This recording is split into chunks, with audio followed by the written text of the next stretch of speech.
અમરેલી જિલ્લાના સાવરકુંડલામાં ગૌભક્તો દ્વારા ગૌમાતાને રાષ્ટ્રમાતાનો દરજ્જો અપાવવા માટે જોરદાર અભિયાન શરૂ કરવામાં આવ્યું છે।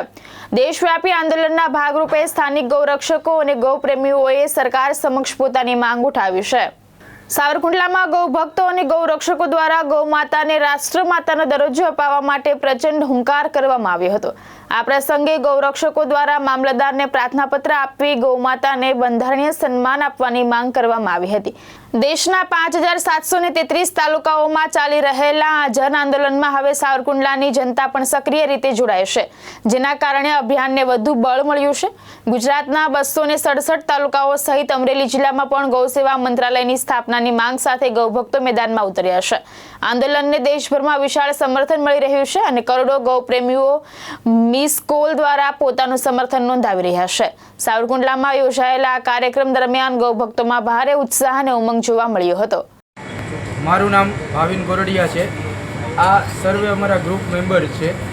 અમે એક ગાયો માટે એક સેવા કરીએ છીએ। જે ગૌ માતા અત્યારે જે અભિયાન ચાલે છે એ ગૌ માતા રાષ્ટ્રમાતા બનાવવાનું અભિયાન ચાલે છે।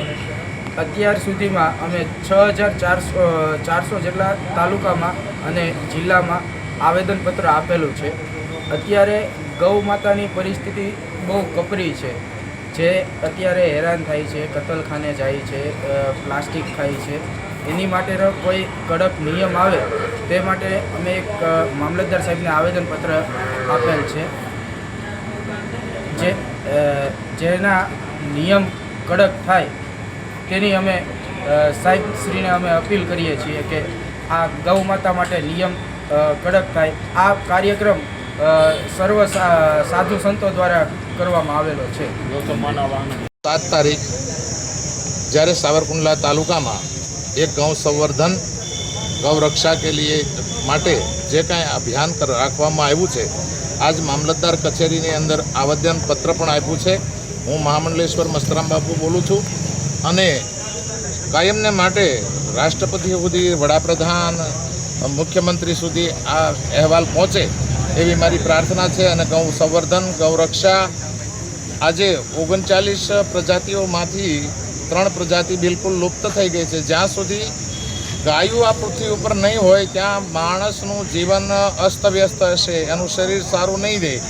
એટલા માટે એની રક્ષા કરવી અને એનો વિકાસ કરવો, એટલા માટે સરકાર એનો ન્યાય આપે એવી મારી કરવત प्रार्थना है। अस्तु। मेरा नाम तो आशीष भदौरिया है और ये हमारे साथी हैं मनीष तिवारी जी हैं।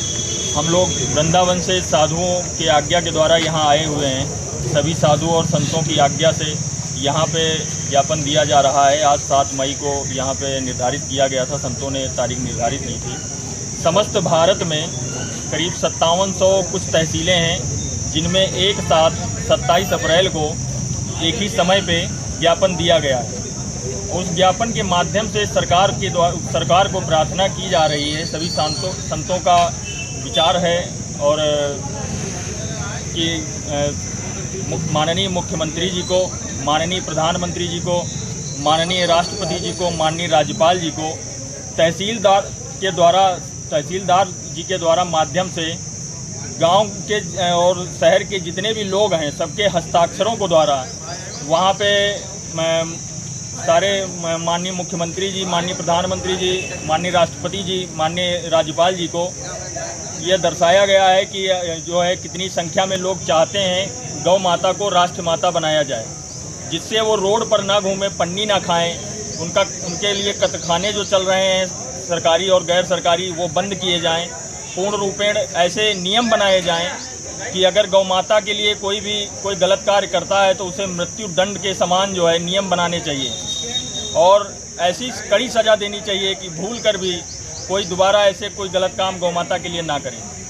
सभी संतों के द्वारा सभी संतों को सत प्रणाम है, नमन है। इस अभियान में हम लोगों की हमको सेवा मिली गौ माता की सेवा करने के लिए। जय गौ माता। सरफराज खोखर, दृष्टिकोण न्यूज़, अमरेली।